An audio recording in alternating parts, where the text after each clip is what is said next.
करना आता है उसका सिर बाहर रहता है, तो वो करने में व्यापक हो जाता है। वो इस भवसागर में रहते हुए भी तरते रहते। संसार में तरना और है भवसागर में, और भवसागर से पार होना और समझ रहे हो ना। तो इस भवसागर में तुम्हारे मन के चक्कर में तरना, इन मन में रहते हुए, दुनिया में रहते हुए जिसकी अशांत और प्रांतमय न होना करना है, और इससे पार होने के लिए वो तरीका मैंने आपको सुबह बताया था कि वो जो बिंदु है, ओम की बिंदु, 10वां द्वार, अगर कोई इस भवसागर से हमेशा के लिए पार होना चाहता है, तो जब तक अपने अंतर में निर्विकल्प समाधि लगाकर मन को इकट्ठा नहीं करेगा, यानी इसकी स्वरूप उस बिंदु तक नहीं जाएगी, तब जब उससे पार हो जाएगा, तब वो भवसागर से पार होगा।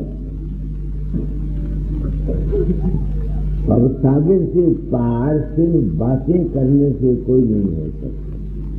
भवसागर में तुम कर सकते हो, सत्संग तुम्हारी बुद्धि अगर साफ हो जाए, निर्मल हो जाए, तो तुम कर सकते हो, मगर पार नहीं जा सकते। अगर पार जाना चाहती हो तो 10वें द्वार से आगे जाओ। यही हिंदू धर्म, सनातन धर्म है, और यही गरुड़ पुराण कहता है तुम्हारा। मैंने गरुड़ पुराण किताब लिखी है, मेरी लिखी देर गई थी, मैंने गरुड़ पुराण सुना था। संतों के मार्ग को मैंने हिंदू मत के साथ एक कर दिया। गरुड़ पुराण के आखिरी सफे में लिखा हुआ है, अगर कोई आदमी इस आवागमन से बचना चाहता है तो वो सोच समझ योग करे, और जब तक वो पार ब्रह्म और सबल ब्रह्म के देश में जाकर इससे आगे नहीं जाएगा, इसकी आवागमन कभी खत्म नहीं हो सकती।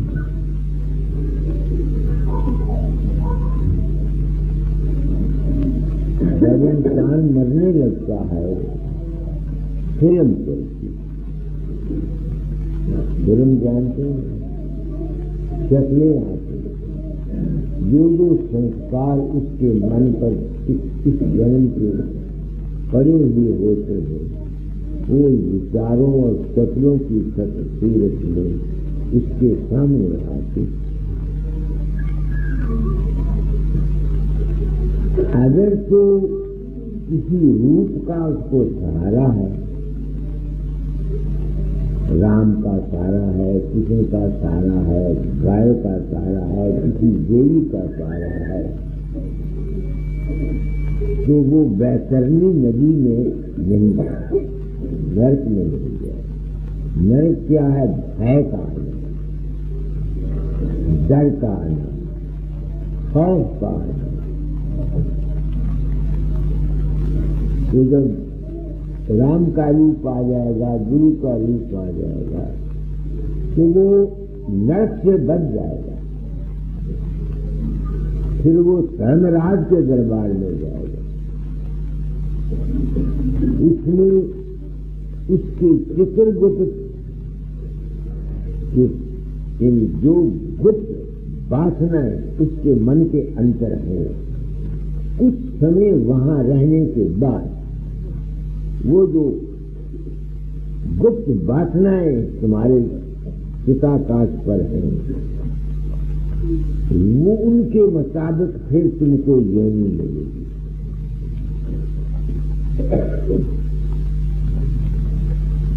समझ गए? ये है गरुड़ पुराण। तो जब तक कोई पार ब्रह्म या शब्द ब्रह्म देश को नहीं जाता। हिंदुओं में इसी वास्ते, ब्राह्मणों में या क्षत्रियों में यह रिवाज है, क्योंकि उसको गायत्री का मंत्र, प्रकाश का रास्ता 9 साल की उम्र से दिया हुआ होता है। वो साधन करता रहता है।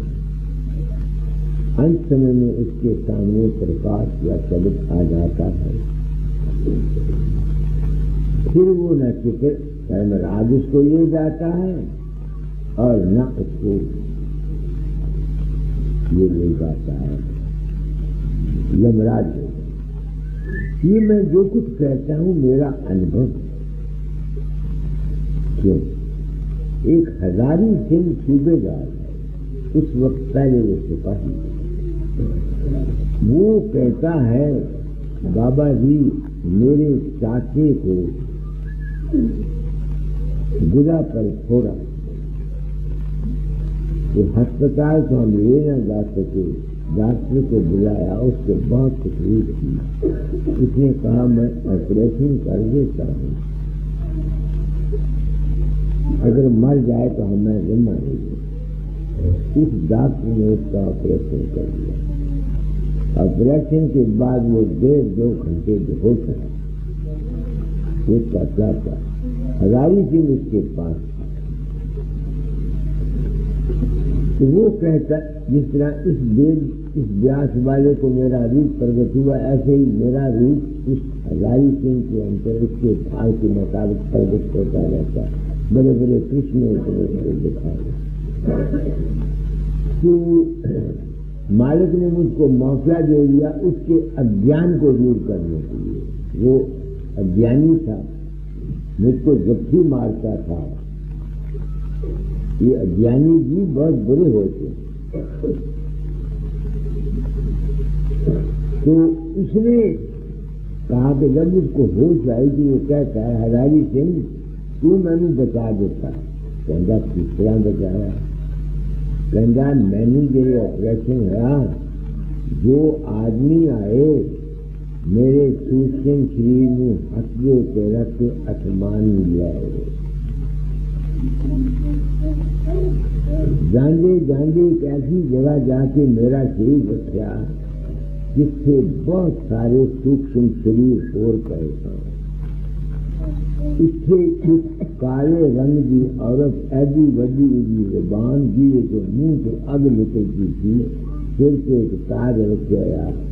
वो उन्हें सूक्ष्म शीरा ने अपनी जीभ दस करके खांदी जानी थी कि मैं डर गया। मैं उन्होंने किया, भाई इसने खा कर लाना, मैंने किसी आदमी ना मरा दे। उन्होंने क्या इतने मिलान तक उन्हें क्या बात लोग मेरी फांसी जब मिलती है तो कहते हैं किसी को मिलना हो, उनका किसी को मिलना चाहना। उसने क्या हजारी सिंह क्यों आ गया? कि मैं क्या बाबे ने कब मैंने बता दे दी। फिर हजारी सिंह का चला गया तो मैं आ गया। चला बाबा, बाबे ने मैंने चुकया क्या, जा वापस अपने घर में। तो उन्होंने क्या, तू इसे नहीं खा सकती, ये मेरा जीव है। अब ऐ भारतवासियों, मेरे शरीर को कुछ पड़े, मैं उसको बचाने के लिए नहीं गया, न मुझे पता। जिसके मन गंदे होते हैं, गंदे ख्यालात होते हैं, सोचतें बुरी होती हैं, दुराचारी होते हैं, पाप किए हुए होते हैं, उनको मरते समय ऐसे दृश्य नजर आते हैं जो हजारी सिंह के चाचे को मालूम थी। क्योंकि उसकी संगत हजारी सिंह से थी। हजारी सिंह मेरा बड़ा भगत था क्योंकि उसकी संगत भक्तों से थी, अच्छे प्रेमियों से थी, उसकी संगत के दरबार से उसके सामने हजारी सिंह का दृश्य आ गया और मेरे दृश्य आ गया। समझ गए मेरी बात को? तो तुम लोग यहाँ आए हो, अपने मन को भक्ति भाव में रखा करो, अच्छे पुरुषों की संगत किया करो, अच्छी किताबें पढ़ा करो। भक्तों साधुओं की संगत करने से ये फायदा होता है जो हजारी सिंह के साथियों को दिया, नहीं समझ में आती है। तो अगर पार जाना चाहते हो तो भाई अंत समय में या प्रकाश आए और शब्द आए। इसी वास्ते हिंदुओं में मरते समय 10 दिन तक दीवा जलाते हैं, ज्योति जलाते हैं और सुबह शाम शंख बजाते हैं। क्यों? कि अगर मरने वाले का सूक्ष्म शरीर कहीं वहां हो, क्योंकि उसको लक्ष्मी मंत्र का, सावित्री का कार्य ध्यान करने का नाम मिला हुआ है उसको दिल से, ताकि उसको वो नाम याद आ जाए कि भाई मेरा घर तो प्रकाश है, ये तो सब माया है, नहीं समझ में आती है। मैंने क्या कहा आप लोग सत्संग में आए, मेरे इस बुढ़ापे 84 साल की उम्र पर रहम खाओ, ये तो बेवकूफ है जनोदर। आज जो सत्संग रही, परसों फिर जो सत्संग रही। मैं पूछना चाहता हूँ बच्चा, क्या ये लोग सत्संग के अधिकारी हैं?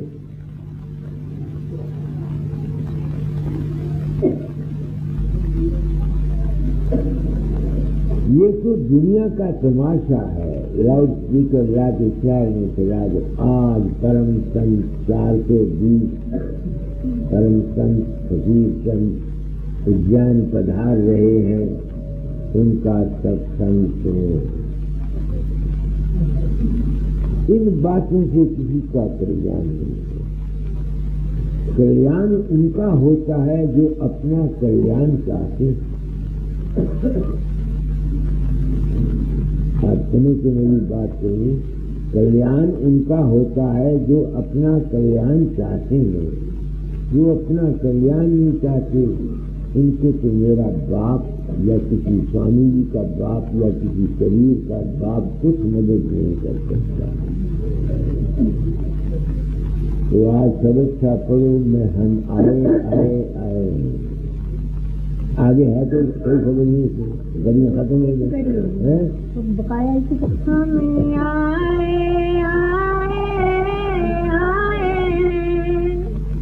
तुमको दुखी देखे आँखों से मन में दया समाई, दया रूप धर प्रगटे जग में दया यहाँ ले आई। हमें आए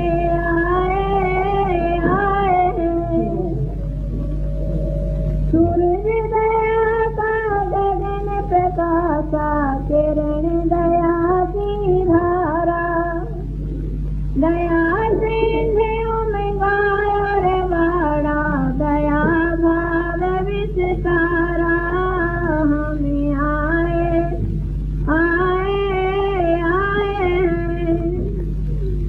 सुर नर मुनि की है रीति, लग स्वार्थ करते सब प्रीति।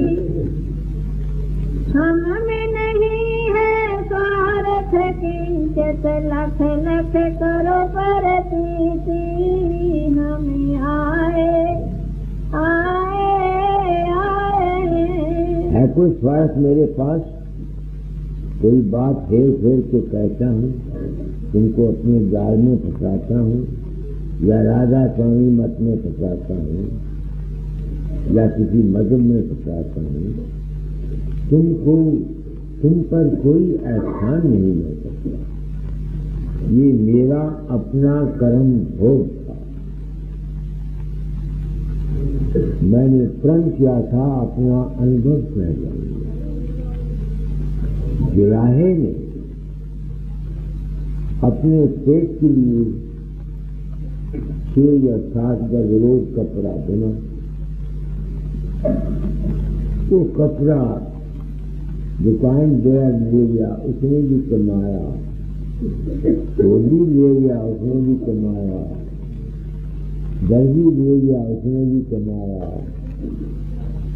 पहनने वाले ने अपना जिस्म टका, सर्दी गर्मी से बचा, तीसरा हो गया, मिलों पर चला गया, उसके पावर बन गई। काम तो मैंने अपने लिए किया, मगर अगर मेरे अपने काम से किसी का फायदा हो गया हो तो मुझको कोई उसका खुशी नहीं और कोई अच्छा। तुम लोग मिले लगाते हो, गरीबों के लिए लगाते हो, तुम तो अपने 4 पैसे कमाने के लिए लगाते हो, मगर इसके लाखों मजदूर अपना पेट भरते हैं। समझ गए मेरी बात को? मैंने क्या कहा आप लोगों से? मैं इस काम से सुखी नहीं, दुखी हूँ, मगर जो मैंने किए हुए हैं उनको मैं अब भूलने के बजाय मेरा भी चारा नहीं। अब देखो मैं जा रहा हूँ इंदौर, जाने को जी नहीं चाहता। अगर कुत्ता बन के उसके 2 कमरे न बनवाए हुए होते, हालांकि मैंने उसको धोखा नहीं दिया, तो मैं काहे को जाता? लाखों मरते हैं आदमी, किस की मातम पुरसी के लिए जाऊं? बात में आपको एक दर्द भरे दिल की कह रहा, शरीर इजाजत नहीं देता अब दर बदल फिरने के लिए। मगर जीव अज्ञानी है, विरल है, ये तंग करते हैं। तो तुमको मैंने संसार को दुखी देखा, दाता का ऋण था मेरे सिर के ऊपर, मैं अपना कर्म भोग चुका। क्या वक्त हो गया? आज इतना ही काफी है। जितना मैंने कहा है इसी को अगर हजम कर जाओ, इसके ऊपर भी अमल कर जाओ, तो तुम्हारा बेड़ा पार हो सकता है। मैंने जो कुछ आपको कहा इसके लिए सतगुरु की शरण में, गुरु की सेवा करो। राधा स्वामी मत में गुरु की सेवा है। दर्शन करे वचन सुनी सुनिए, सुन सुन कर मन में गुन, गुन गुन कर रहे कुछ सारा, कड सार कुछ करे आहारा, कर आहार पुष्ट हुआ भाई, जब पावक है सब गई। बाकी जो सेवा है, 10 आदमी आते हैं, यहाँ लंगर लगता है, लाउड स्पीकर आते हैं, तुम लोग जो बाहर से आए हो जिम्मेदारो, तुमको कहता हूँ कुछ न कुछ यहाँ भंडारे में दे जाना। तुम इतना खाना खाते हो, 53 रुपये धर्मशाला का रोज किराया देते हैं। जो मुक्ति को मुक्ति रहता है, जो देता नहीं उसको कुछ नहीं मिलता। यहाँ का खर्च होता है, इस वास्ते ये सत्संगों में पैसे का व्यवहार समझते ना, ताकि काम चलता रहे। जीवों के आराम का ख्याल होता है, बैठने का ख्याल होता है, लाउड स्पीकरों का खर्च होता है और परोपकार में लगता है। गुरु ने सूखा तेरे धन का पर तेरा उपकार कराने, भूखे नंगे को दिलवाने। तो ये है मेरा भाव। तुम बाहर से आए हो, किसी को कुछ नहीं मिलता जब तक वो कुर्बानी नहीं करता। किसी माने मोती बखेरे हैं, मोती। मैंने अपने सत्संग में हीरे और जवाहरात बखेरे हैं, मगर कुंदड़े क्या उसकी कदर करेंगे। जवाहरात का तो मोल होता है, किसका मोल नहीं है। हीरे भगवान। अभी तो मैं कहता हूँ जो कुछ मैंने कहा है, जो तुम में से समझदार आदमी है, पढ़े लिखे आदमी, वो मेरी बातों को खा जाके सोचो, और अगर अच्छी लगती है तो अपने जीवन का बाअमल बनाए। और बाअमल यही है, साधन किया करो अपने, ज्योति का ध्यान किया करो, मगर ये ज्योति जल्दी प्रगट होगी नहीं जब तक तुम्हारा मन निर्मल नहीं। और मन बगैर प्रेम के निर्मल नहीं होगा। जब तक तुम्हारा आचार व्यवहार शुद्ध नहीं और तुम में प्रेम नहीं, तुम क्या तुम्हारा फर्क भी ज्योति को नहीं पैदा करते। इस वास्ते मैं तो चला गया ऊंचा। मैं अब सत्संग कराने के भी काबिल नहीं रहा। एक शब्द पर दो, मैं तो जंगल में पड़ा हूँ, हाँ तुम बस्ती में हो। जाता जाता शब्द है, इनका भी 1.5 घंटा पूरा हो जाए। तो जंगल में पड़ा और तुम बस्ती में हो। मैं तो जंगल में पड़ा और तुम बस्ती में हो। ऊंचे चढ़े आया बहुत मैं और तुम बस्ती में हो। ऊंचे चढ़े आया बहुत मैं और तुम बस्ती में हो। प्यार करना जिंदगी है, जिंदगी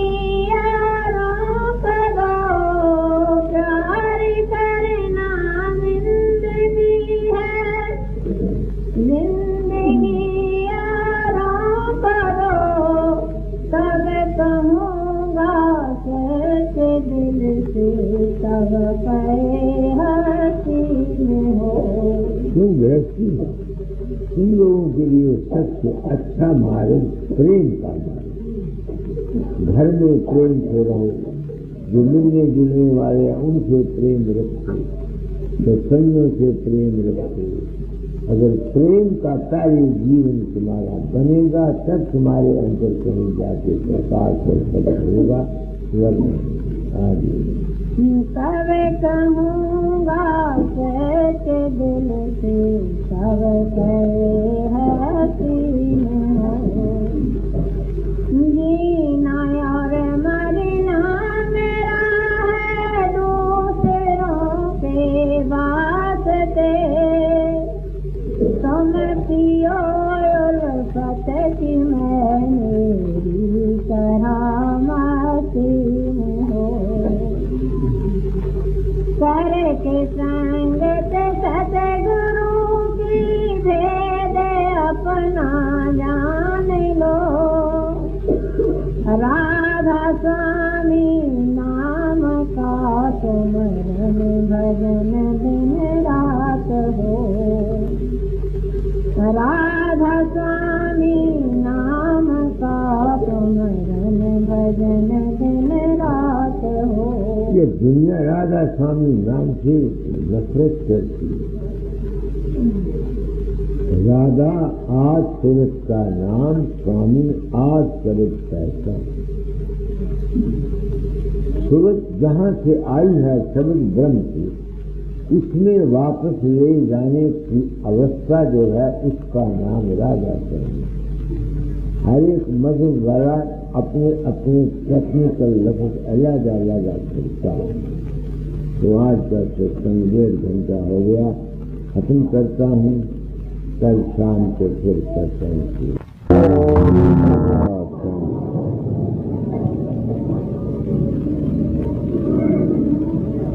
उज्जैन निवासियों, भारतवासियों,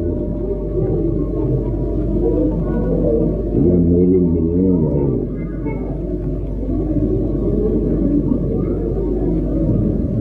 60 वर्ष की उम्र में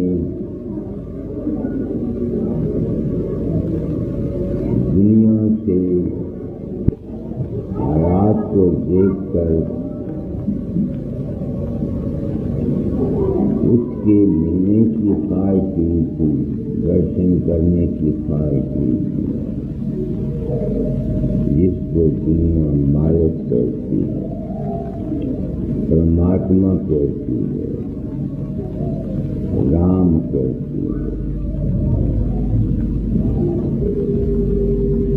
क्यों हुई थी दुनिया के दुखों से घबराकर?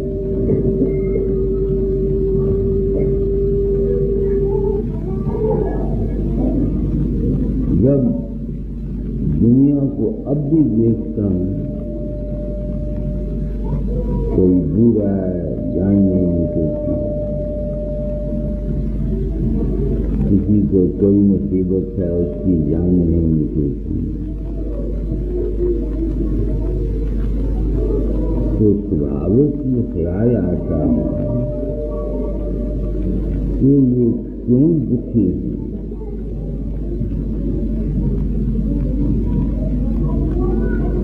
इसका कारण मैंने कल दोस्त समय अपने कर्म भोग बस बताया था कि ये हमारे कर्म का फल है। अगर हमारा कर्म नहीं है तो जिस भगवान ने दुनिया को बनाया है वो मुझे गाली निकाले बेशक, नरक में भेज दे तो मैं कहूँगा वो बड़ा जालिम, बड़ा निर्दयी। उधर एक बूढ़ी पड़ी है माता, चारपाई पर पड़ी है, हिल नहीं करती।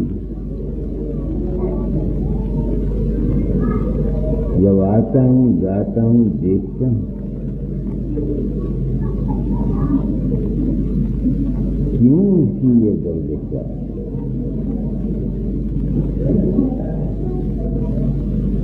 या तो उसका अपना कर्म है तो या भगवान की लीला। अगर हमारे कर्म नहीं है तो जिसने ये दुनिया बनाई है वो बड़ा कारण,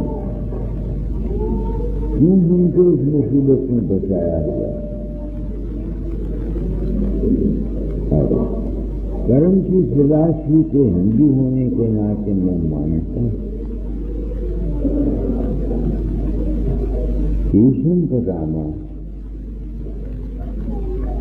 पिछली उम्र में भागवत में लिखा हुआ है, सच्ची बात का तो मुझे पता नहीं, सच्ची बात तो ये देखता हूँ, ये बूढ़ी को देखा, ये अस्पताल में जाओ, बीमारों को देखो,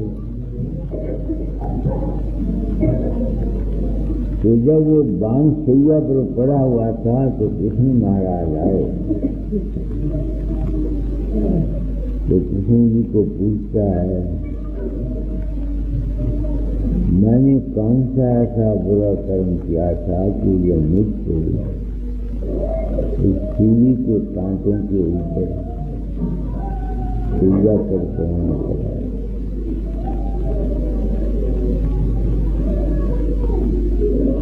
तो कहता 100 जन्म तो मुझे भी याद है, मैंने कोई ऐसा बुरा कर्म नहीं किया, लेकिन कहता एक जन्म पीछे जाए तो एक जाएंगे। क्या किया था? एक सांप था, उसको तूने कंडेदार जो चारियां होती हैं उनके साथ मारा था। सौरणी सच है तो ठीक है, हम दावा नहीं करते, मगर अकल मानती है।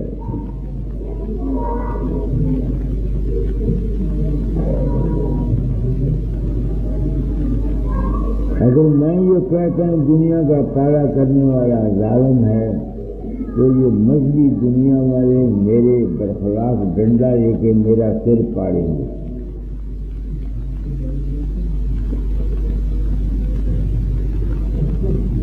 मगर मैं अपनी अकल को कहाँ ले जाऊंगा? अब ये सोचो हमारे ही कर्म होंगे तो हमको क्या करना चाहिए इन दुखों से बचने के लिए? या तो कर्म को अनुकूल बनाओ,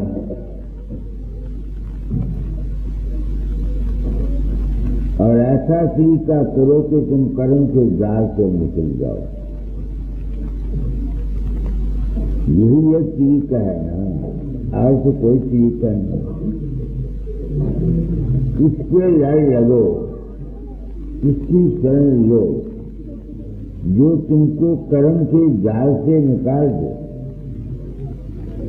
हमेशा के लिए। कि या भाई दुनिया में आना चाहते हो तो कर्म अपना हाथ से करो। इसी वास्ते इस डर के मारे मैं बुरी पदवी पर आया, अच्छी की व्यवहार किया। मैंने अपने स्वार्थ के लिए कोई हेरा फेरी की बात नहीं की। हुई तो मुझसे भी हुई होगी हजारों, मगर मैंने नियतन नहीं की, अपने स्वार्थ के लिए नहीं, अपने मान के लिए नहीं। मैंने प्रण किया था अपना अनुभव कह जाऊंगा। क्या सचमुच कोई ऐसा जगह है जहां अगर हम चले जाएं तो फिर हमको ये जन्म मरण दुख सुख कर्म की जगह खत्म हो सकती है? ये सवाल मैंने प्रण किया था अपना अनुभव करता। तुम लोग तो दुनिया में इतने ग्रस्त हुए हो कि तुमको सिवाय अपने पुत्रों के, अपने बेटों के, अपने भाइयों के, अपने बच्चों के, अपनी जायदादों के, अपनी दौलतों के और कुछ तुमको समझ नहीं आता। मेरे पीछे जितने लगे हुए हैं उसी वास्ते लगे हुए हैं। तो आज मैं कहा करता हूँ, मैं कुछ नहीं करता। आज कबीर साहब का सबक सुनाओ।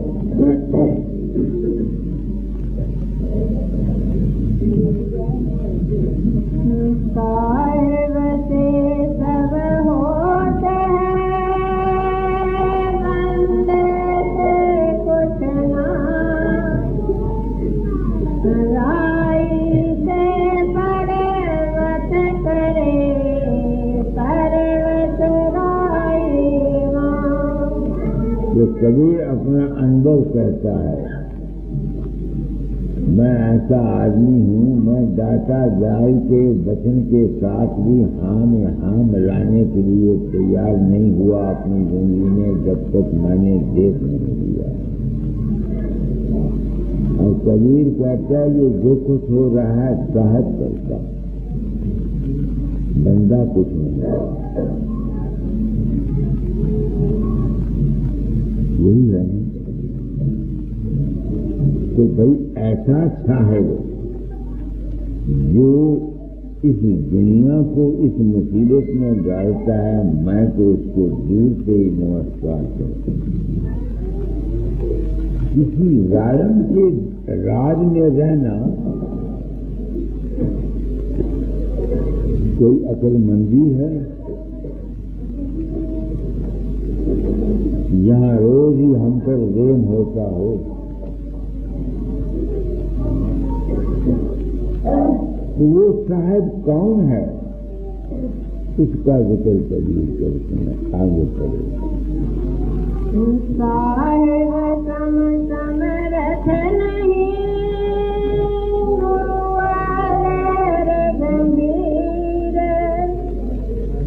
अब गुण में ते गुण गहे छन के उतारे सी। ये वो साहब का जिक्र करते हैं जो हमारे अवगुणों को मेट कर हमारे गुणों को लेकर हमें इस सागर से पार कर सकता है। हमको जन्म मरण से बरी कर सकता है, वो है साहब संतों का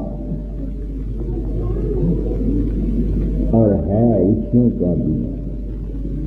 आगे बताऊंगा। आगे ना कुछ किया न कर सके, नहीं करने जोग शरीर,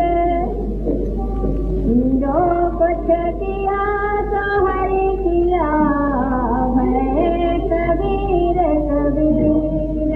देखो वहाँ से लिखते हैं साहब और यहाँ करने वाले का नाम हरि रखा है।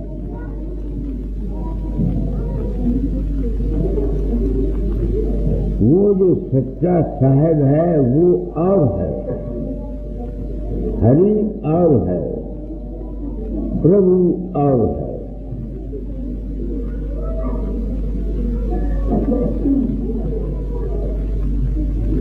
वो सच्चा साहब जो है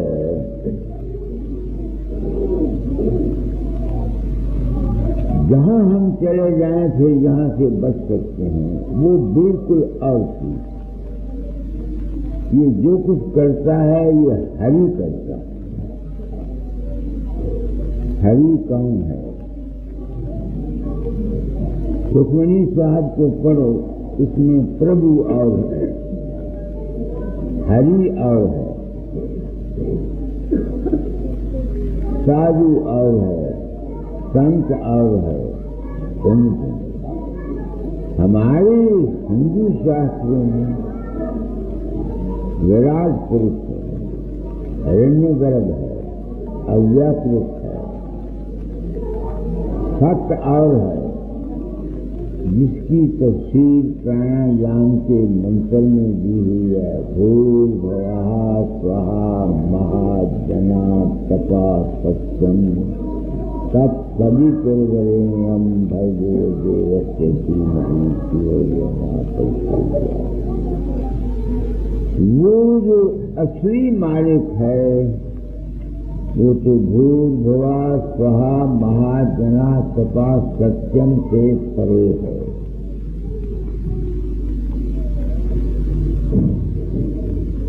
जहाँ अगर हम चले जाएं तो फिर हमारे लिए तो निचले जितनी स्टेजेस हैं संतों के मार्ग में, जल कमल है, त्रिकुटी है, शून्य है, महाशून्य है, गौर गुफा है, सतलोक है, अलख है, अगम है और अनाम है। तो यहाँ जो कुछ करता है ये हरि करता है। हरि वो है जो ओम की बिंदु है ऊपर बाहर में, हमारे अंतर में, जहाँ से हमारे संकल्प विकल्प उठते हैं, उसका जो मरकज है ठहरने का, उसको बोलते हैं 10वां द्वार। वहाँ से हरि काम करता है, वासना करता है, संकल्प करता है। तो ये जो कुछ हो रहा है ये संकल्प से हो रहा है। दो संकल्प, एक तो उस हरि का, संत उस हरि को काल कहते हैं। अंग्रेजी में क्रिएटिव फैक्टर समझ लो, जो उत्पत्ति रचना वासना से जुड़ी हो सकता है। अब ये मानना पड़ता है कि वो हरि कैसे करता है। एक यूनिवर्सल माइंड है और एक हमारे अंदर, हमारा जो मन है उस ब्रह्मांडी मन का जुज है। जिस तरह हमारा शरीर ये मिट्टी जो बना हुआ है, ये बाहर के जो 5 अनासर हैं उनका जुज है। इस तरह से हमारा जो मन है ये वो जो ब्रह्मांडी मन हरि है उसका जुज है। तो जो कुछ भी यहाँ हो रहा है इसका असली कारण तो वो हरि है, क्योंकि उसने जीवों को पैदा करके अपनी जैसा बना दिया और हमने वासना पाई। वो भी तो अपने संकल्प से दुनिया बनाता है ना, जैसे 200-300 संगों में मैंने कहा है। ऐसे ही हमारा जो हरि है अपने मन का, ये भी हमारी वासना के काम करता है। तो वो जो चीज इसमें रहती हुई हमारे अंतर में, जो मन में रहती हुई मन की साक्षी है, प्रकाश में रहती हुई प्रकाश की साक्षी है, शब्द को सुनती हुई शब्द की साक्षी है, वो इस दुनिया में आकर शारीरिक, मानसिक और आत्मिक दुख को महसूस करती है। तो कबीर सत्य कहता है मेरे अंदर द्वारा कि हमने कुछ नहीं किया। वो हम कौन है? वो हमारी वो चीज है खुद जो यहाँ आकर के दुखी होती है और सुखी होती है। नहीं समझ में आती है प्रवेश करी तो क्या कहता है। ना कुछ किया न कर सके, नहीं करने जोग शरीर, जो कुछ किया तो हरि किया, भय कबीर कबीर। जब जिस तरह मुझे आके लोग कहते हैं ना कि बाबा तूने ये कर लिया, तूने वो कर लिया, तूने वो कर लिया, ऐसे ही कबीर भी कहता, मैं नहीं कहता हूँ, मैं कुछ नहीं कहता, अजय कबीर भी कहता है कि कोई करने वाला तो हरि है, मैंने कुछ नहीं किया। हरि कौन है? हर एक आदमी के अंतर जो उसका मन है ये हरि है, और ये मन उस बड़े हरि के ताबिया है। सब्जेक्ट की बैठ बड़े हरि वो करता है। उस हरि ने अपने आप को विराट पुरुष में आकर 9 ग्रहों में बांट दिया। ज्योतिष कहता ईश्वर ने अपने आप को, विराट अपने आप को 9 ग्रहों में बांट दिया। ये जितनी रचना है सब इन सितारों, सूर्यों, चंद्रमा, राहु, केतु, नए नए जो सितारे हैं उनके असरात से सब कुछ हो रहा है। होता है कि नहीं होता? ज्योतिष वाले यही मानते हैं। तो कभी कहता है भाई मैंने कुछ नहीं किया, मेरा तो मुफ्त में नाम हो गया, जो कुछ किया तो है ही नहीं किया। अरे हरि कौन है? एक तो वो है, एक उसकी जूझ तुम्हारे अपने मन के अंतर है। जो कुछ नेकी बदी पाप पुण्य धर्म कर्म तुम्हारे ऊपर उसका असर आता है, उसके करने वाला तुम्हारा अपना ही मन है।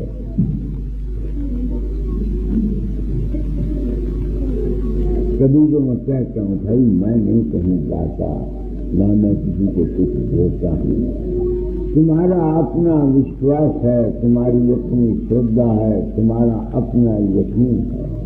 क्योंकि तुमको अपने ऊपर विश्वास नहीं आता है, जीव को निबल है, अबल है, वो किसी दूसरी ताकत पर विश्वास कर लेता है। अपने विश्वास, कोई शिव जी को बड़ा मानता है, उसकी पूजा करता है, शिव जी भी उसका अपना ही मानता है। कोई विष्णु की पूजा करता है, वो भी उसका अपना ही मन है। कोई देवी की पूजा करता है, वो भी उसका ही मन है सब कुछ इंसान का अपना ही मन। क्योंकि वो सहारा चाहता है, अपनों पर उसको विश्वास नहीं, तो वो किसी दूसरे का सहारा लेके अपने मन को बलवान कर देता। इस अज्ञान की वजह से इस भारतवर्ष में अनेक पंथ, अनेक मजहब, अनेक धर्म बन गए।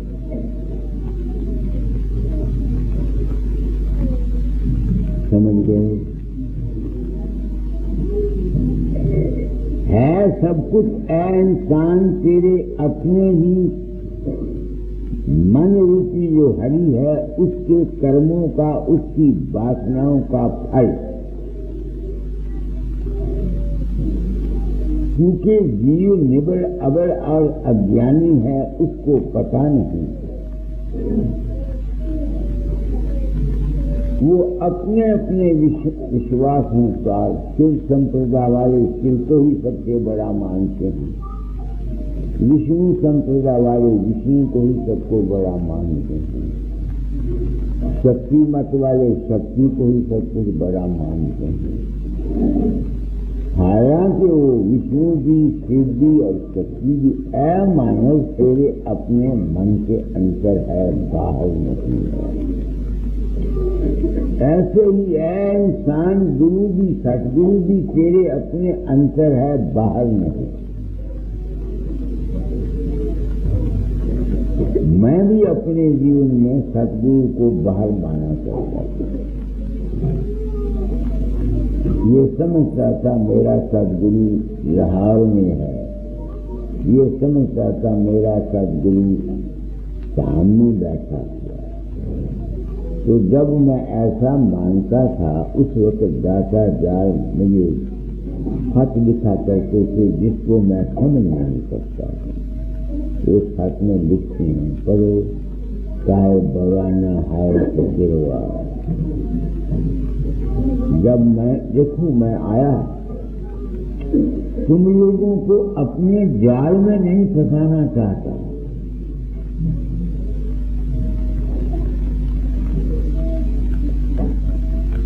तुम लोगों को अपने जाल में नहीं फंसाना चाहता।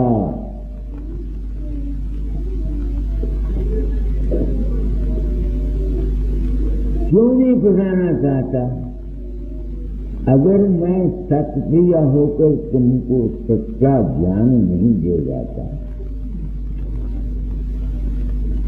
तो अगर बीजम बतामा को भाई 100 जन्म के कर्म का फल मिलता है, तो जो मैं तुमको सच्ची बात ना बताकर तुमको धोखा देके अपने जाल में फंसाऊंगा, तो मैं कहाँ जाऊंगा?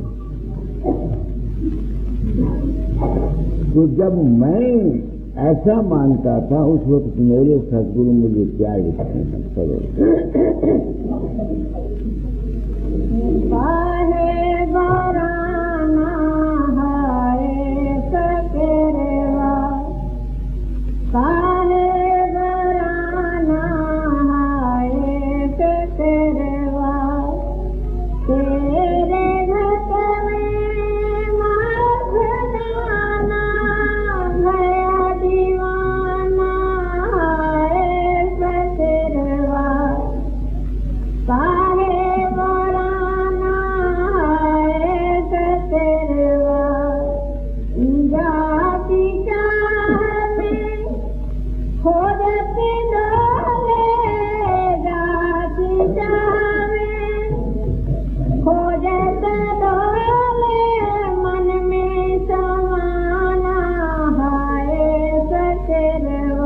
अब हाय का लफ्ज तब इस्तेमाल होता है जब किसी का कोई मर जाता, बहुत ही नुकसान हो जाता है, तब औरतें पूछती हैं हाय हाय क्या पा करती। अब देखो मेरे अज्ञान को मिटाने की सच्ची चाह मेरे सदगुरु ने कितनी थी कि मेरे उस वक्त जब मैं उस मालिक को या सदगुरु को लाहौर में समझता था या महर्षि सिद्धेश्वर समझता था, तो वो मुझे क्या कहते हैं, हाय कहते हैं। बौराना कहते हैं क्यों पागल हो गया है फकीर फकीर, जिस चीज की तो छूटता फिरता है वो तो तेरे अपने अंतर में है, बाहर में नहीं है। आगे तीरथ व्रत सभी